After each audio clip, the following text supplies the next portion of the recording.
Hello students, class 11 physics, chapter is laws of motion and topic is Newton's second law of motion and numerical based on Newton's second law of motion.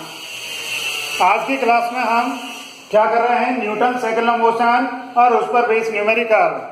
Last class में हमने किया था Newton first law of motion. आपको बताया था कि Newton के 3 laws होते हैं। एक लॉ हमने डिस्कस कर लिया, ये दूसरा आज डिस्कस करेंगे और तीसरा फिर नेक्स्ट क्लास में करेंगे। वैसे तो ये जो Newton second law of motion है, Newton second law of motion, this is the real law of motion. This is the real law of motion. क्यों? क्योंकि इसकी हेल्प से हम न्यूटन का फर्स्ट लॉ एक्सप्लेन कर सकते हैं और इसी की हेल्प से न्यूटन का हम थर्ड लॉ भी एक्सप्लेन कर सकते हैं। तो ये जो न्यूटन सेकंड लॉ है, इसको हम कह सकते हैं कि this is the real law of motion. This is the real law of motion. ठीक है ना? ये जो Newton second law of motion है, ये क्या कहता है? इसके अकॉर्डिंग हम क्या कह सकते हैं कि what is Newton second law of motion. तो according to this law, according to this law, the rate of change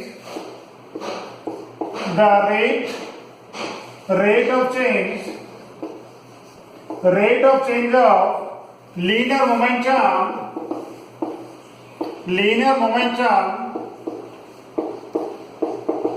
of a body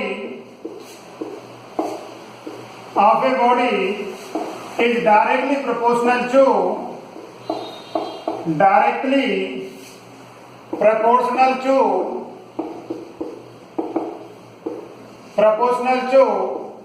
force applied on the body and change takes place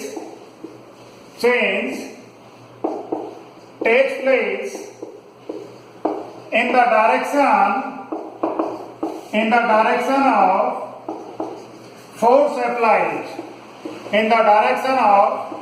force applied. तो इस law के according क्या है? The rate of change of linear momentum of a body is directly proportional to force applied on the body and the change takes place. ये जो यहाँ पर linear momentum में चेंज होता है, लीनियर मोमेंटम का जो चेंज है, that change takes place in the direction of force applied. Linear momentum में उसी डायरेक्शन में चेंज होता है जिस डायरेक्शन में हम फोर्स अप्लाई करते हैं। ठीक है ना? इस लॉ के अकॉर्डिंग हम क्या लिख सकते हैं फिर? That is this delta p upon delta t proportional to force applied. Force is vector and linear momentum is also a vector quantity. तो हम ऐसा लिख सकते हैं और this can be this f vector proportional to delta p vector upon delta t लिख सकते हैं। This is f vector proportional to delta p vector upon delta t लिख सकते हैं। ठीक है? Now this is f vector is equal to proportional sign remove करते हैं तो this is k and this is delta p vector upon delta t right? Now this f vector is equal to k into this delta p upon delta t इसको हम लिखते हैं dp vector upon this dt only। ये कब होता है? when delta t is very very small, delta t tends to 0।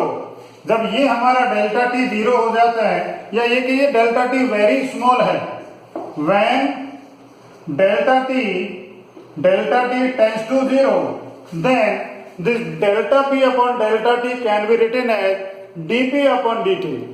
ठीक है? This dp upon dt, when delta t tends to 0, then this delta p upon delta t can be written as dp upon dt. Now this f vector is equal to k into d upon dt. You know linear momentum p, linear momentum क्या होता है?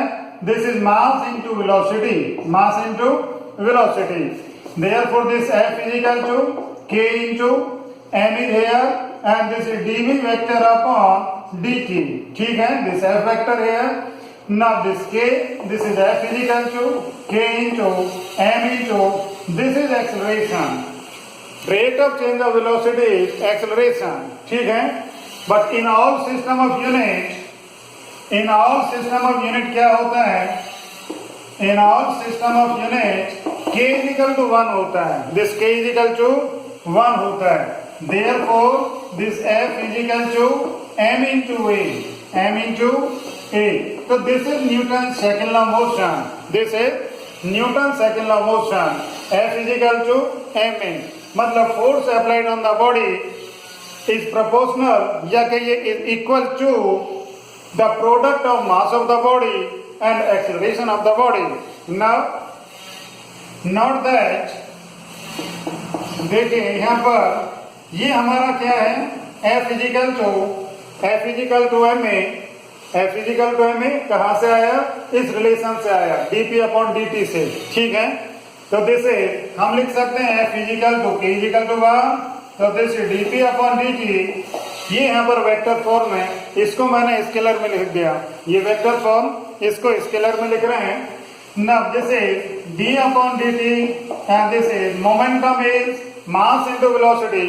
Momentum is mass into velocity. ठीक है, यहाँ पर दो quantity का ये प्रोडक्ट है, इसका हमें डिफरेंशिएशन करना है.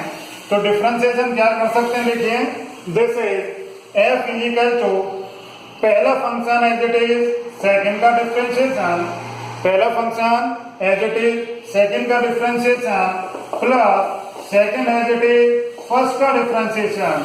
ऐसा लिख सकते हैं हम.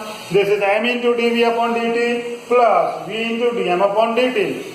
ये जो मोमेंटम में चेंज आता है, ये जरूरी नहीं है कि वेलोसिटी के चेंज होने से ही आए, मास में चेंज होने से भी आ सकता है, और या फिर दोनों में चेंज होने से बॉडी का मास और बॉडी की वेलोसिटी यदि चेंज होती है तो भी मोमेंटम में चेंज आना है.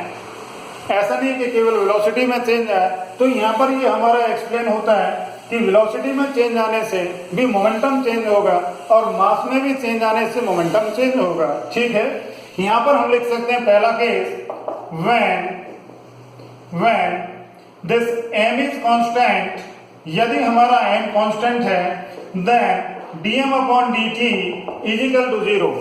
dm upon dt is equal to 0. तो फिर हम क्या लिख सकते हैं यहाँ पर? this f is equal to, ये हमारा 0 हो गया यहाँ पर dm upon dt. तो this only f is equal to कितना? This is f is equal to m into dv upon dt. और यदि हम क्या लिखें? देखिए नंबर 2 when यहाँ पर हमने क्या किया? मास को कांस्टेंट लिया, मास को constant. If velocity is constant, यदि बॉडी की वेलोसिटी कांस्टेंट है देन क्या होगा? dv upon dt is equal to 0. Therefore f is equal to, तो यहाँ पर dv अपॉन dt 0 रखें. हमने v is equal to constant लिया, v is equal to constant, तो दिस dv अपॉन dt 0. जब v कोई भी क्वांटिटी कांस्टेंट तो उसका रेट ऑफ चेंज 0 होगा. dv upon dt 0. Then this is f is equal to कितना आएगा? This is v into dm upon dt. This is v into dm upon dt. यहाँ पर ये f is equal to m into dv upon dt. तो इस तरह से हम ये न्यूटन का सेकंड लॉ एक्सप्लेन कर सकते हैं. न्यूटन का सेकंड लॉ. तो न्यूटन के सेकंड लॉ में क्या कहता है कि किसी भी बॉडी पर जब फोर्स अप्लाई होता है तो उसका मोमेंटम चेंज होता है. जब बॉडी पर फोर्स अप्लाई होता है तो उसका मोमेंटम चेंज होता है. The rate of change of momentum क्या होगा? Directly proportional to force apply होगा. Directly proportional to force apply. तो हमने delta P upon delta T proportional to F लिख दिया और this F proportional to D T upon delta P upon delta T लिख दिया. ना प्रोपोर्शनल रिमूव करते हैं तो this is constant K delta P vector upon delta T. This यदि हमारा टाइम डेल्टा टी स्मॉल है तो इसको हम लिख सकते हैं, इसको लिख सकते हैं dp upon dt. Now this के और this momentum p equal to जानते हैं m इंटू v होता है. This is m into v.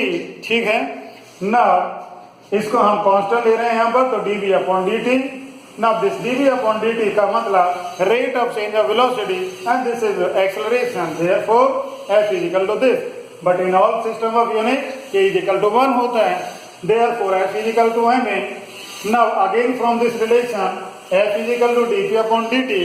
k की हमने वैल्यू 1 रखी, स्केलर फॉर्म में इसको लिख दिया तो d upon dt m into v हो गया.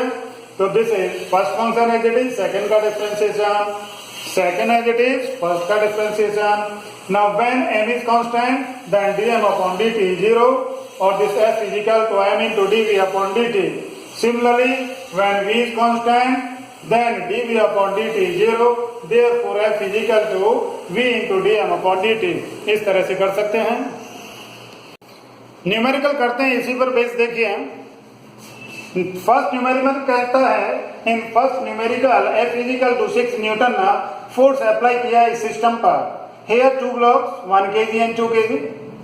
यहाँ पर दो ब्लॉक्स हमारे एक साथ कांटेक्ट में हैं. This 1 kg and 2 kg.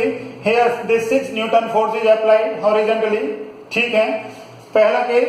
दूसरे केस में यहाँ पर 2 kg पर ये 6 न्यूटन फोर्स अप्लाई किया है. 2 न्यूटन पर 6 kg force, 1 kg body and this is 2 kg. यहाँ पर ये हमने इस डायरेक्शन में 6 न्यूटन का फोर्स अप्लाई किया है.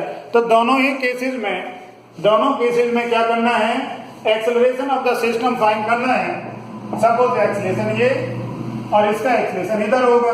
क्यों होगा, क्योंकि फोर्स ऐसे अप्लाई कर रहे हैं. ठीक है, तो एक्सेलरेशन फाइंड करना है. और दूसरा normal reaction between the two blocks, दोनों के बीच में नॉर्मल रिएक्शन फाइंड करना है. ठीक है, दोनों के बीच में नॉर्मल रिएक्शन. तो फर्स्ट पार्ट में देखिए, या फर्स्ट पार्ट से पहले हम दोनों के लिए इन बोथ केसेस में क्या है देखिए, एक्सेलरेशन सेम होगा, सिस्टम का एक्सेलरेशन सेम होगा. क्योंकि यहाँ पर टोटल मास, ये टोटल मास सेम है, टोटल फोर्स अप्लाइड भी सेम है.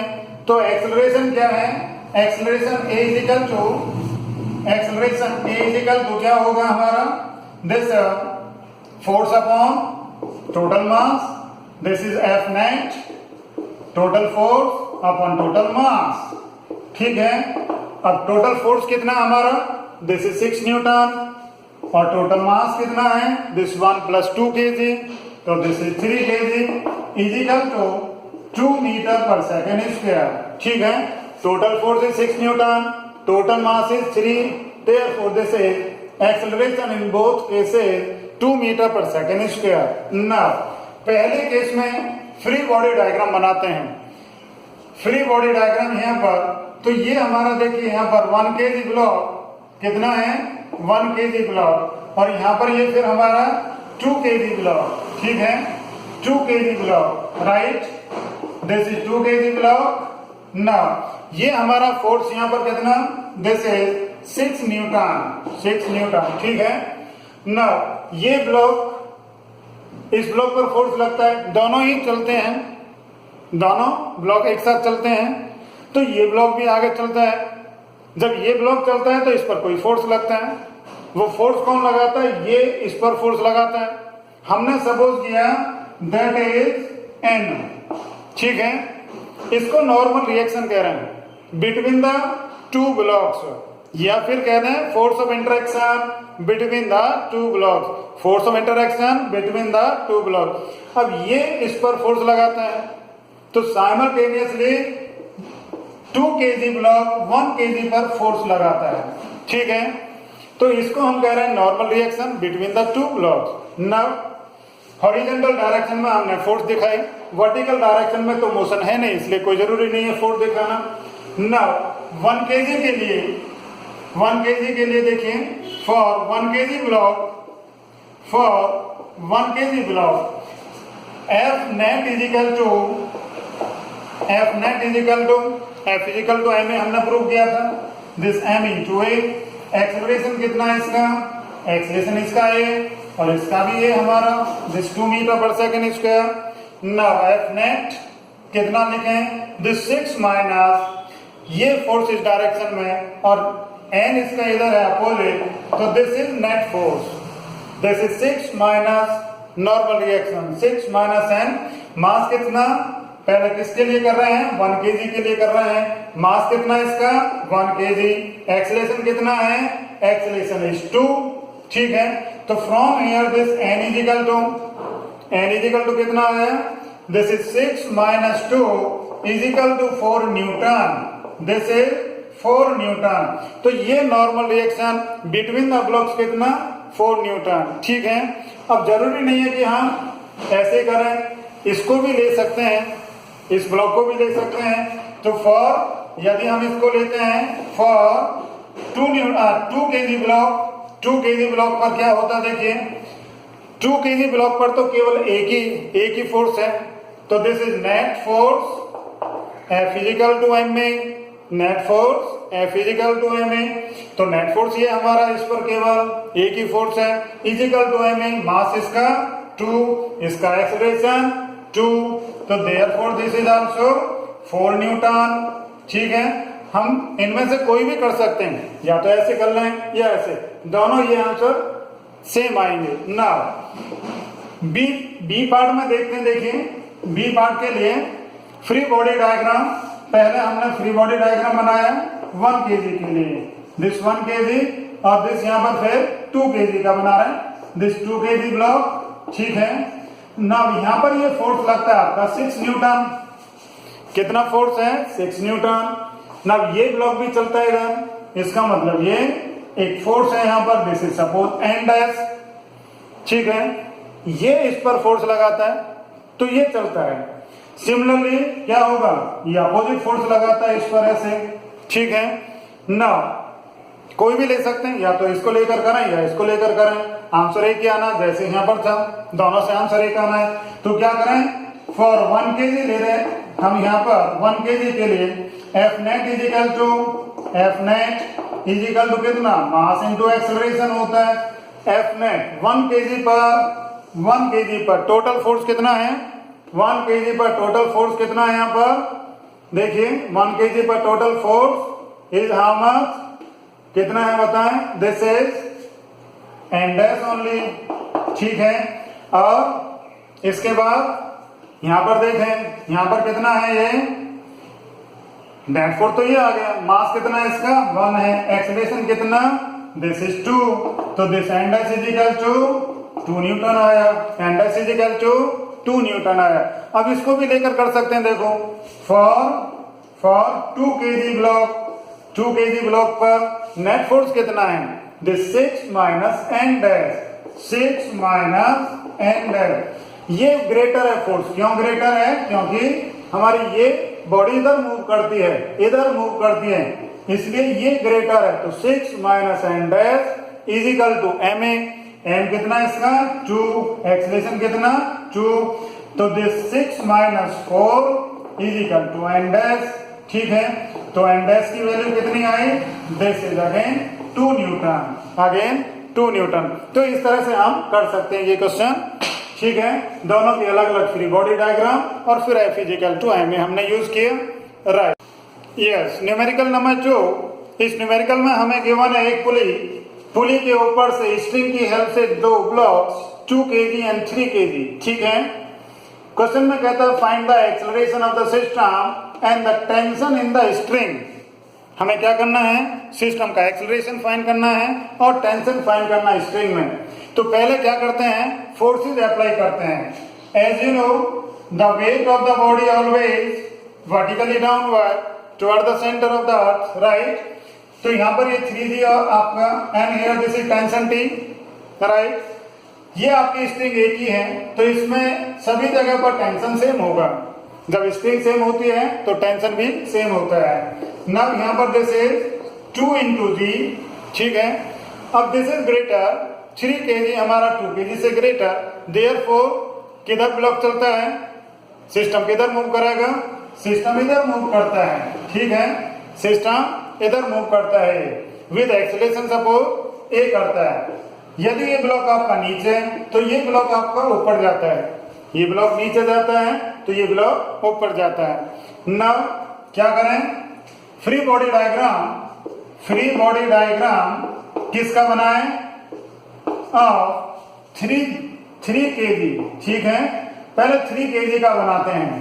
तो 3 kg के लिए ये हमारा यहाँ पर 3 kg ब्लॉक और यहाँ पर ये टेंशन कितना T, ये तो 3 kg है और यहाँ पर ये इसका weight 3 into G and acceleration इसका वर्टिकली डाउनवर्ड।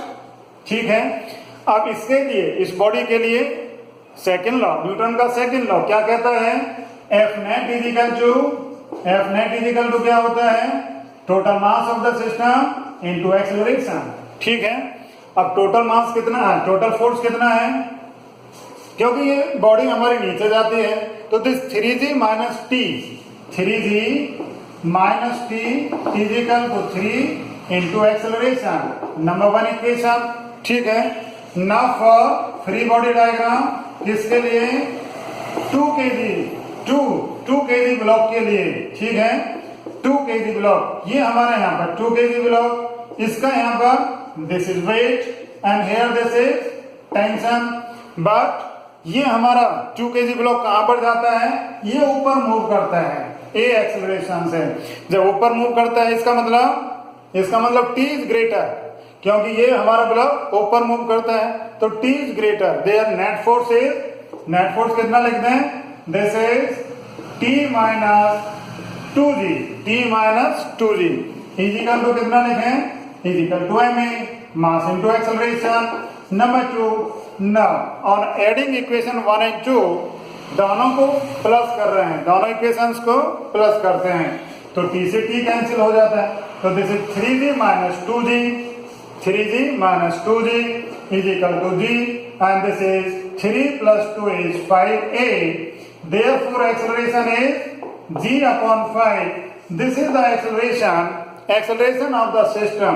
दोनों ब्लॉक इसी एक्सेलरेशन से मूव करते हैं, ये ब्लॉक हमारा नीचे जाता है और ये ब्लॉक हमारा सेम एक्सेलरेशन से ऊपर जाता है, तो ए इक्वल टू हमारा जी अपॉन 5। नाउ क्या करना है, अब हमें इसमें टेंशन कैलकुलेट करना है। ठीक है, तो फ्रॉम इक्वेशन कोई भी इक्वेशन ले सकते हैं, 1 और 2, 1 से ले रहे हैं, फ्रॉम इक्वेशन 1। ठीक है, तो this is 3g minus T is equal to 3a, 3g minus T is equal to 3a, a की वैल्यू रखते हैं यहाँ पर, दिस इज g अपॉन 5।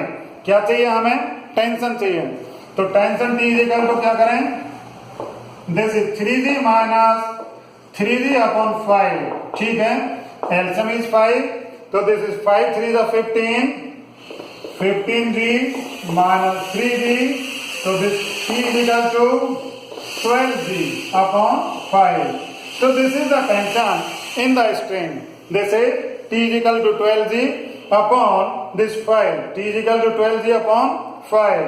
तो इस तरह से हम इसमें एक्सेलरेशन ऑफ द सिस्टम और tension in the string calculate कर सकते हैं। ठीक है, तो आज के लिए केवल इतना ही। Thank you.